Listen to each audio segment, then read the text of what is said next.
Fala sucesso, tudo bem com você? Que bom te encontrar, mais uma edição, mais um episódio. Prepare o seu coração e também, certamente, muitas gargalhadas, um bate-papo muito legal. Estamos recebendo uma pessoa, humorista, um baita de um artista, que justifica muito bem o nome deste podcast. Fala sucesso, hoje com Hélio de la Penha. O prazer estar aqui com você. A claque.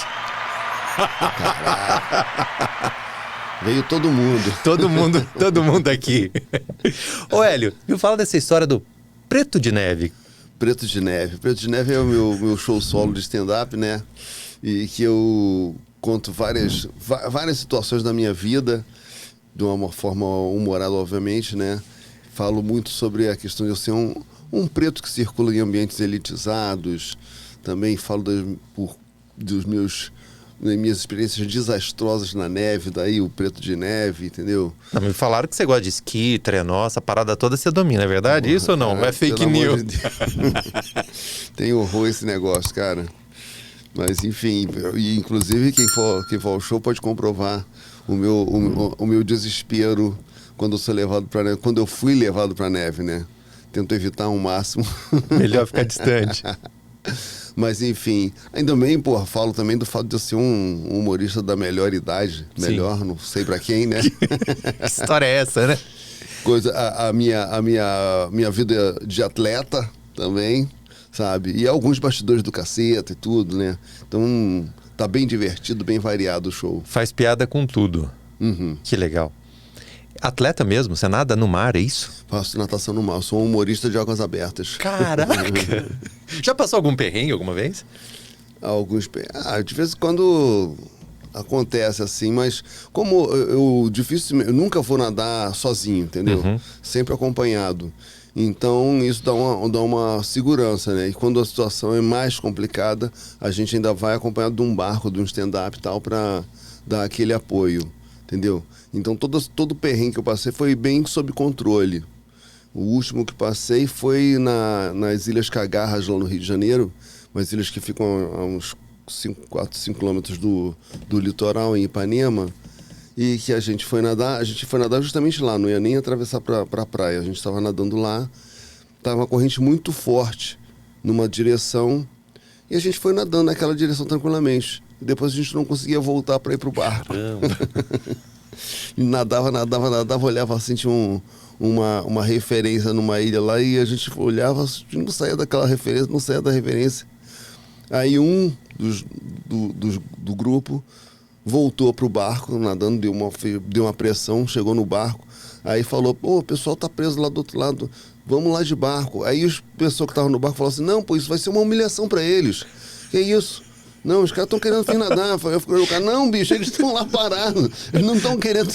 Não vai ser humilhação nenhuma, não. A gente vai salvar eles. Os humilhados serão exaltados.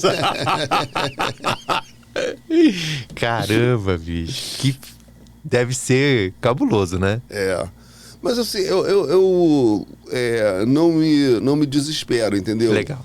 Porque justamente eu acho assim, o problema da natação no mar é você resolver se aventurar sozinho. Certo. E aí você não sabe, não tem como, entendeu? Nenhum apoio, né? E hoje em dia você tem um equipamento justamente de apoio, que é uma boia de segurança, né? Você nada com uma boia que ela serve também, você apoiar, ela serve de borda, sabe, e tal, e é um sinalizador para barcos, jet skis, essas coisas assim, né? A gente sempre te acompanhou na televisão, mesmo agora nas redes sociais, no palco e tal, mas pra mim foi uma surpresa a história de nadar tanto e tal. Desde a época da TV você já nadava assim? Não. Começou depois? Comecei a nadar no final da temporada do Caceta, eu já estava nadando, mas era uma coisa muito esporádica e tal, né? Quando eu fiz 50 anos, aí eu comecei a nadar com mais pressão. 50 anos ainda estava no Caceta. Mas recentemente comecei a nadar mais, né? Entendeu? Com mais regularidade, fazer travessias e tal, entendeu? Participar de competições, etc. Caramba, cara. Fantástico. Você falou que o stand-up ali ajuda em algum momento e tal. E como é que foi essa migração pro stand-up do palco, da comédia? Como é que foi isso, cara? Cara, foi um desafio que eu me impus, né?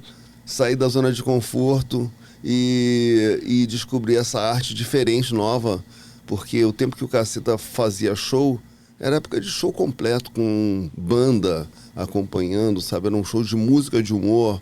Então era uma parafernália enorme, 2, 3 produtores, hold, etc e tal. Meio musical, meio teatral.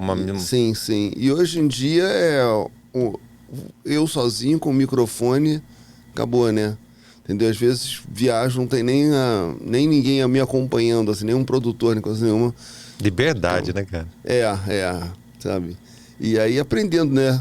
Também criando novos laços, novas relações com a galera nova, essa geração que nasceu no stand-up, né? Entendeu? Eu tô achando bem bacana isso. E como é que é essa relação? Porque os caras devem te admirar pra caramba, te viam na TV e tal. Sim, meio que passaram a desejar seguir esse caminho assistindo você e tal. Como é que é isso, curioso, cara? porque acaba rolando uma troca boa, né? Entendeu? Eu falo da minha experiência, do tempo do programa, de toda a estrada que eu tive na frente da TV, e mesmo antes, né? Que a gente antes da TV tinha a revista Caceta Popular, enfim, sabe? Toda uma longa trajetória aí, e de repente eu posso conversar com eles, já passar essa experiência, ao mesmo tempo que eles passam para mim a experiência e as manhas do show solo de stand-up, como se sentia. Eu ficava mesmo observando, fico ainda até hoje, observando como a pessoa se sente à vontade. Impressionante, né? No palco, sozinha ali, entendeu? Domínio completo, né? Exatamente. E sempre uma surpresa, eu imagino, né? Porque às vezes tem alguém na plateia que tem uma reação, uma piada que funciona mais, outra menos, dependendo do lugar. Dependendo do público, você às vezes uma parte do show vai melhor do que a outra e tal, entendeu? Sabe? Depende. Aí você vai moldando, né? Você tem outros módulos que você vai tirar aquele, bota outro, não sei o que, vai, enfim. Às vezes mesmo durante o show você já vai ir, cara. Acho melhor ir para um outro caminho, desviar daqui. Fora o mundo aí, né, cara? Que traz um monte de novidade a cada dia que às vezes dá para colocar no espetáculo também. Exatamente. Eu costumo sempre brincar com algum assunto de atualidade. E são esses trechos que eu costumo colocar nas minhas redes, né? Por falar em atualidade, eu me lembrando aqui, eu assistia toda terça-feira o Caceta. E eu me lembro, cara, de alguns programas assim serem muito atuais. Do tipo assim, a coisa acabou de acontecer à tarde e à noite vocês já estavam repercutindo e tal. Sim. Isso era muito na frente pra época, né? Era muito na frente. E esse tempo, assim, da gente, de falar do que aconteceu ontem no programa de hoje, na segunda-feira, falar e na terça-feira já tá no ar. Mesmo na semana anterior já era uma coisa que chocava muito. E hoje em dia, com as redes sociais, a coisa aconteceu, 10 minutos depois já está no ar, né? É impressionante. Entendeu? Uma coisa que não esqueço foi justamente na Copa da Rússia, que o Neymar rolou no chão. Aquilo foi hilário, né? Eu acho que o jogo não tinha acabado e já tinha um monte de meme do Neymar rolando, né? Sim. É impressionante, a muito velocidade rápido. é muito grande, entendeu? Então eu acho pra garotada, quando a gente fala assim, aconteceu semana passada, já tava no ar, o cara fala, porra, você é mole. Até eu faço em casa. Mas você fez essa analogia, essa comparação, e eu queria fazer uma outra também que é muito interessante. Eu me lembro dos comentários, porque hoje você posta alguma coisa, você mede o termômetro ali, sente o calor da história pelas curtidas e comentários. A gente assistia o Caceta. No outro dia era o comentário da cidade, do colégio e tal, né? Um falava de um trecho, o outro de outro. Não, você daquela parte e tal. Era, assim, impressionante o engajamento na época, né? É a verdade. E muito na frente, né, cara? É verdade. O público gostava bastante, assim. Todo mundo fala que, era a conversa do colégio, né? Sim. E até estava conversando com um amigo, um comediante, que eu não me lembro quem foi que estava falando, que ele ficou uma fera uma vez com o pai dele, que o pai dele não deixou ele assistir. Não foi foi o Condzilla. Condzilla estava falando que ele queria muito ver o Caceta, e aí o pai dele não deixou ele ver o Caceta, o pai ou a mãe, e aí ele, chegou no colégio, não tinha assunto, ficou completamente desenturmado. Todo mundo falando e ele não sabia de nada. E tinha uns lances que quando o cara contava, que aí se sacava, né? Porque também muito detalhe, né? Sim. de figurino, a piada às vezes era sutil, às vezes, você tá ali curtindo e tal, e aí o outro comentário fala, pô, velho, teve isso mesmo, só que aí você não conseguia assistir de novo, né, porque se você não gravou no videocassete, já era, isso, né? Naquela época tinha isso, não tinha, você não podia entrar no YouTube e rever, né, eu não vi ontem, mas vou ver agora, quando chegar em casa eu vou ver, não tinha essa, era uma vez só e acabou. Já era. Né, já era, isso pô, infelizmente até, né? Porque, pô, a gente gostaria muito de estar com o material todo disponível aí nas redes, né? Não é porque eu tô na tua frente. Tem aquela história do Beatle preferido, né? O cara, pô, gosto do John, não, o Paul McCartney, vem uns Ringo Starr de vez em quando. Não é porque eu tô na tua frente, você era o caceta que eu mais gostava, tal, eu tinha uma identificação, Você diz isso pra todos. Fala isso pra todo mundo, a Maria Paula teve aqui esses dias, eu falei isso pra ela, tal. Cara, o chocolate com pimenta foi... Chocolate com pimenta foi uma coisa que marcou demais. Demais, né, cara? Marcou demais, é impressionante. Que na verdade é a piada que eu fiz que mais repercutiu e até hoje... Acho que as pessoas hoje mais lembram, sem dúvida, é o chocolate com pimenta. Porque é sofisticado, é quinta série, é tudo a piada, né, cara? É muito legal, né? É um tremendo aparato para fazer uma brincadeirinha. Então, mas eu introduzi essa história pelo seguinte, eu também gostava muito do Bussunda, de todos, sendo bem sincero, de todos. Bussunda também e tal, mas o Massaranduba eu já não achava tão engraçado. Por que eu tô contando essa história?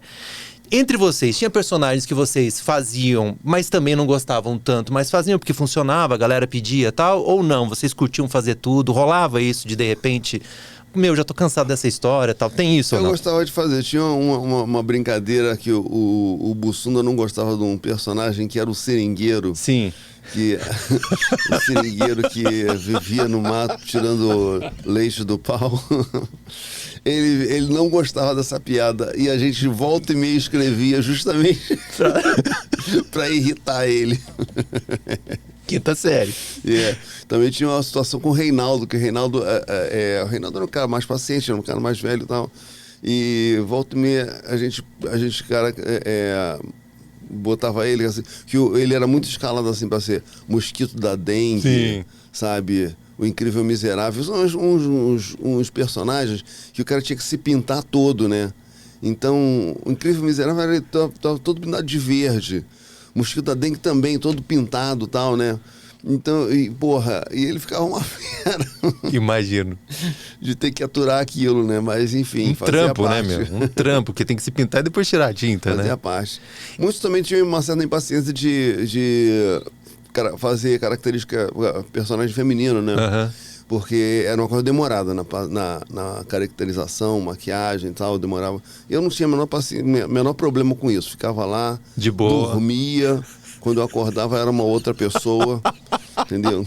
Estava transfigurado lá, não tinha problema nenhum. Tanto que eu fui muito escalado para fazer personagem feminino, muitas vezes. Hilários personagens. E eu achava também muito legal quando, de repente, surgiu uma figura e aí alguém ali do grupo tinha alguma semelhança física e fazia. Mas, de repente, botavam você pra fazer também, que não tinha nada a ver com aquele cara. E ficava muito engraçado isso, né?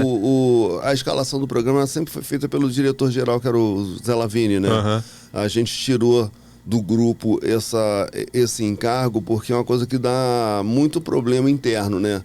Por questão de vaidade e tudo mais, né? Você, eu quero fazer o personagem e tal. Não, olha, eu escrevi isso aqui.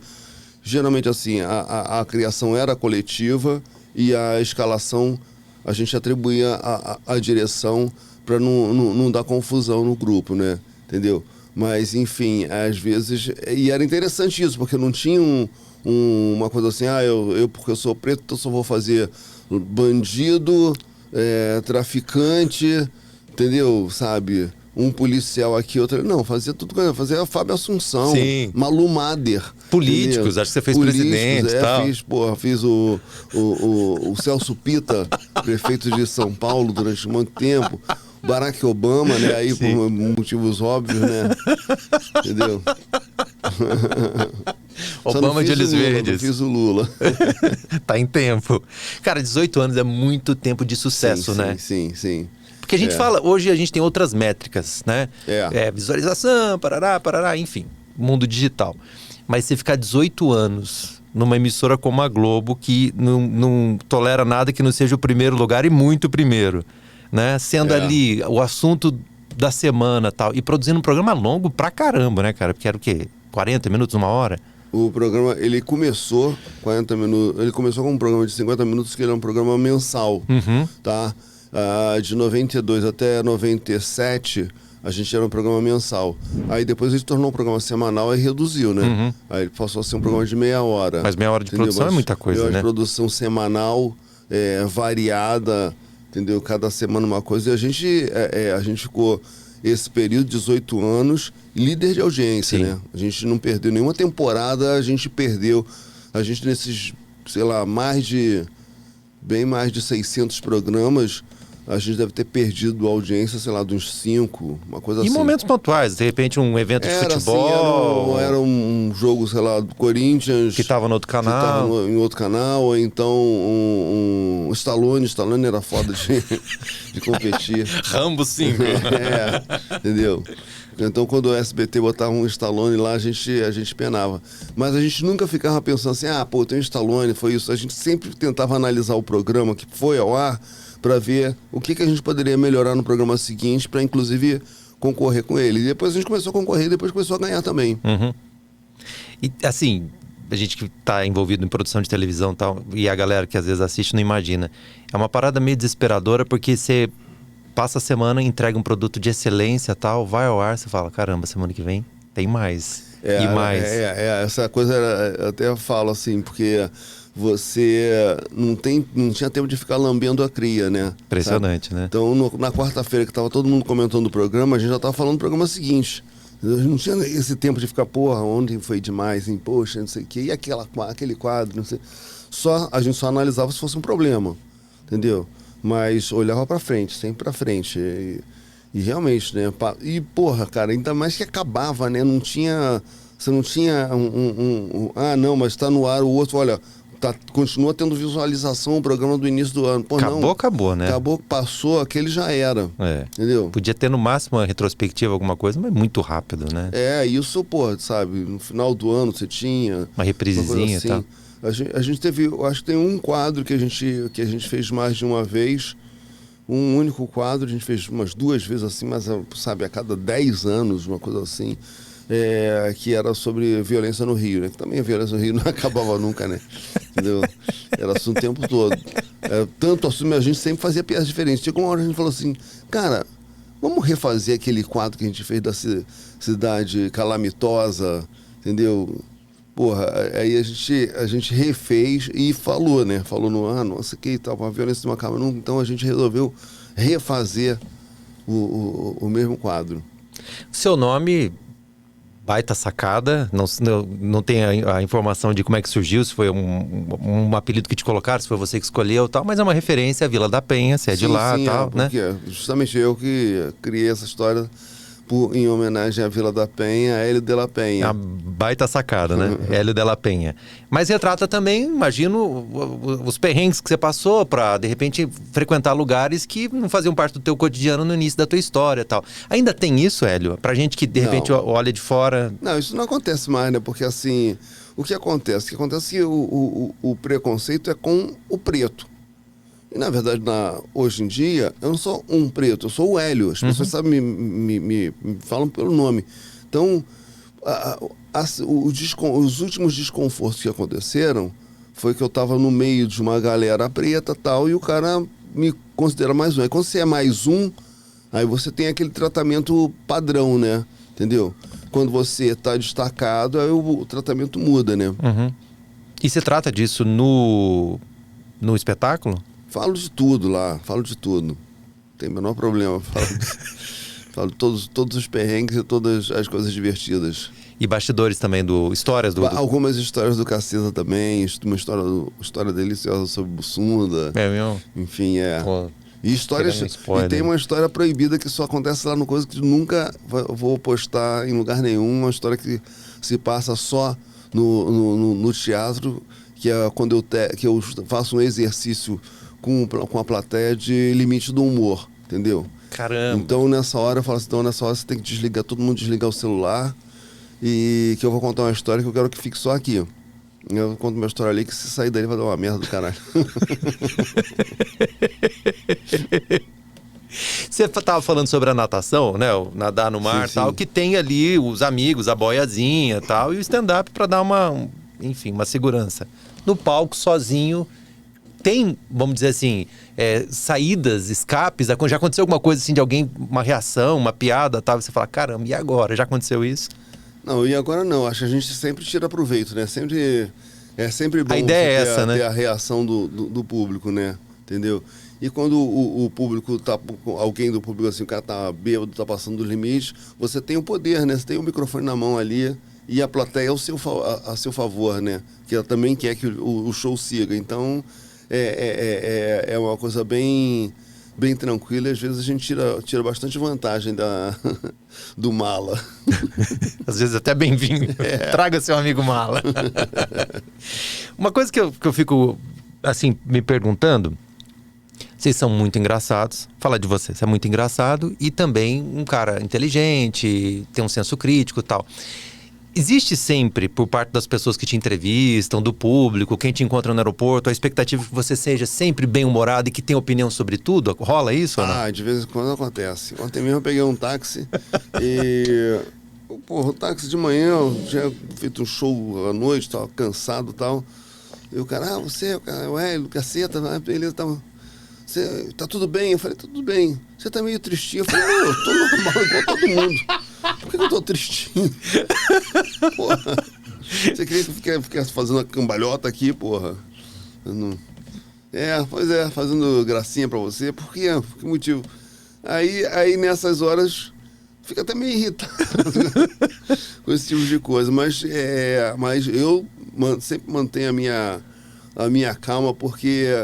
Cara, um deslize mínimo, sim, hoje em dia, você fica condenado, entendeu? Você cancelado. Atende, chega no aeroporto, atrasado, atende 5 pessoas, fala, gente, eu tô atrasado. Aí aquele sexto que você não atendeu, cara, esse cara é mal educado.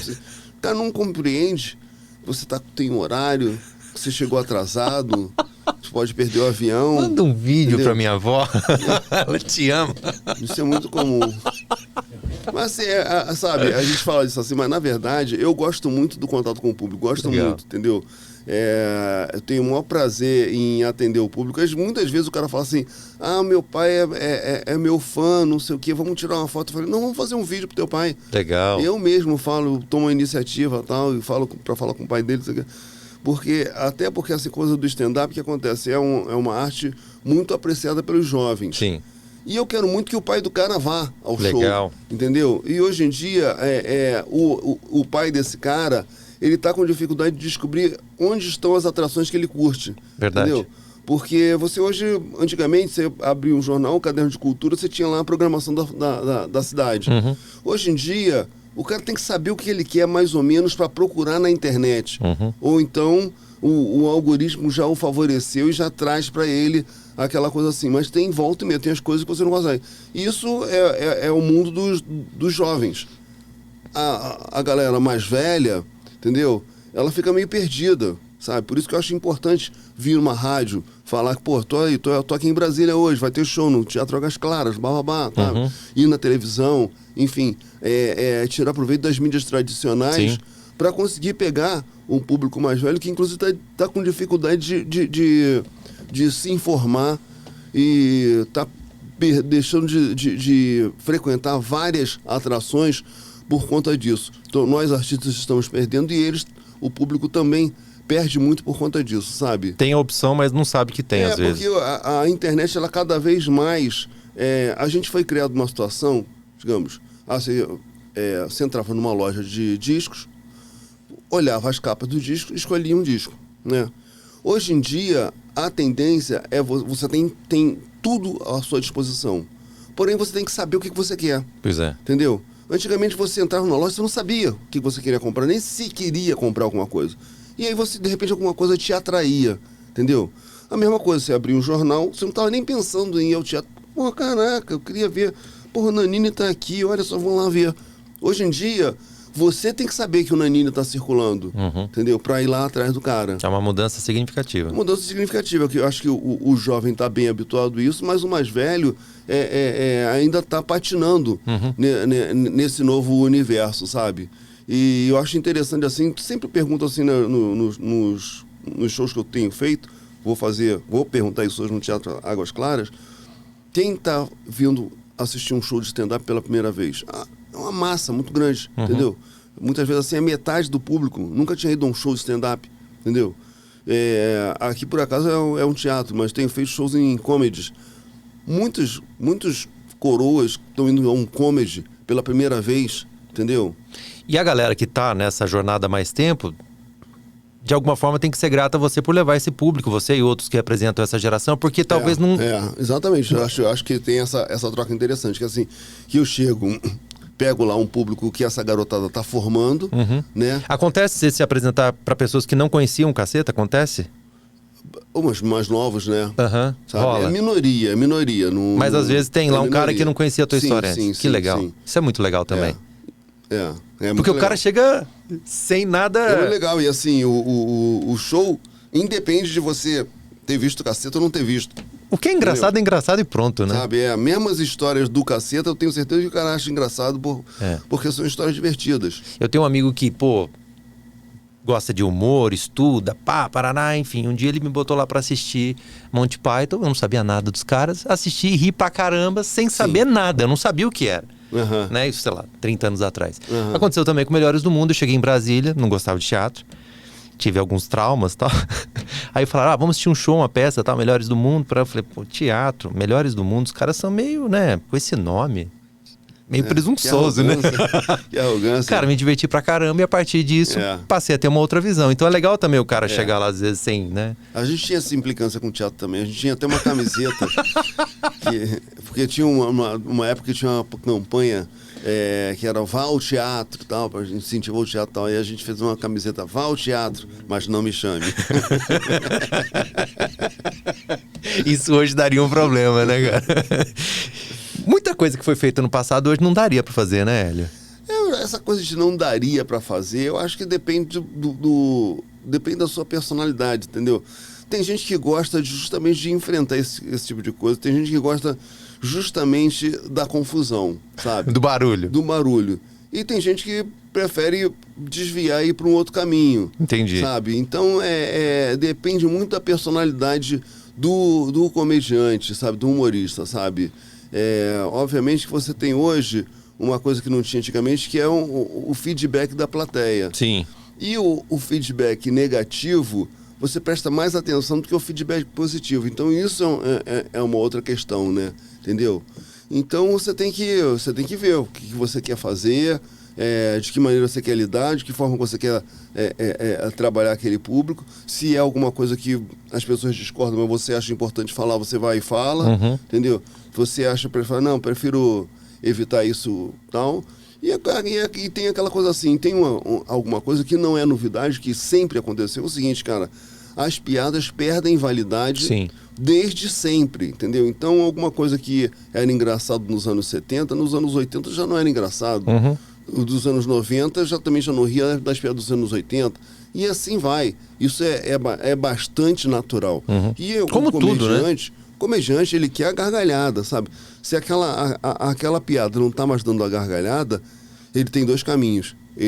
Ou ele vai buscar um público que ainda ri daquela coisa, ou ele vai buscar uma outra piada para se manter surfando, né? Sem entrar muito em detalhes, tal, algumas polêmicas que surgiram com o humor, tal, que trouxeram essa discussão do limite do humor. Pelo menos pra mim, é a minha opinião pessoal, a piada também não era engraçada. Independente dela ter ferido alguém, a gente, mas não era engraçada em si. Então, às vezes, assim, o humor, ele também precisa dessa curadoria de ser engraçado, pelo menos, né? Eu acho que tem uma coisa assim de contexto, sabe? A piada assim... Eu digo assim, a piada é engraçada, a piada não é engraçada. Eu costumo dizer assim, essa piada não me agrada, entendeu? Sabe assim, e provavelmente numa outra circunstância aquela piada não viria a mim, entendeu? Mas o que acontece? Justamente o que acontece hoje em dia é que você recebe uma piada que você não gosta e você vai e compartilha com seus amigos. Exato. Entendeu? Para espalhar aquela piada que você não gosta. Então, assim, a piada vai saindo do contexto onde ela estava funcionando. Entendi. Sabe? Então, o que acontece muitas vezes assim, o cara faz uma piada para uma plateia que conhece o cara, que tá aquela relação está estabelecida ali, entendeu? E aí você pega aquilo e bota num outro meio, para um outro público e tal, que não tá afim daquele negócio. Não vai funcionar. E o troço não funciona, e pior, a repercussão do que não funciona, que é ruim, que não sei o que e tal, acaba crescendo muito em relação àquilo. Até alguns comediantes que tiram proveito disso e acabam conquistando um outro público que não sabia e vai se aglutinando. E tem gente que vai perdendo o público porque fala, porra, que isso, sei que, entendeu? Então eu acho que tem essa coisa. Por isso que eu falo que tem um trecho lá do meu show que a gente brinca com coisa do limite do humor, que certamente, se eu tirasse aquele negócio, for gravar aquele troço, botar na internet, eu falar, porra, isso nada a ver, pelo amor de Deus, como é que você vai falar uma coisa dessas, sabe? Porra, justamente você, que decepção, não sigo mais, entendeu? Então, por isso que eu vou pedir, eu espero que aqui em Brasília as pessoas também respeitem e não gravem, né? Senão eu tô fudido.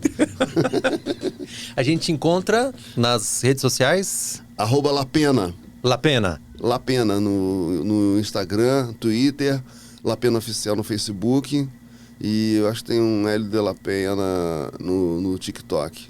Mas então... eu não sei. Mas no TikTok vai ver a tua filha. Pô. Obrigado pela sua presença aqui. Prazer estar com uma você honra. aqui. Tá? Espero te ver hoje à noite, hein? Legal, cara. Obrigado pelo convite. O nome do podcast, do programa, fez muito sentido hoje. Esse cara de grande sucesso que a gente gosta, acompanha, curte. E eu tenho certeza que você também. Se inscreve no nosso canal, ativa as notificações. Bom demais. Obrigado, tá?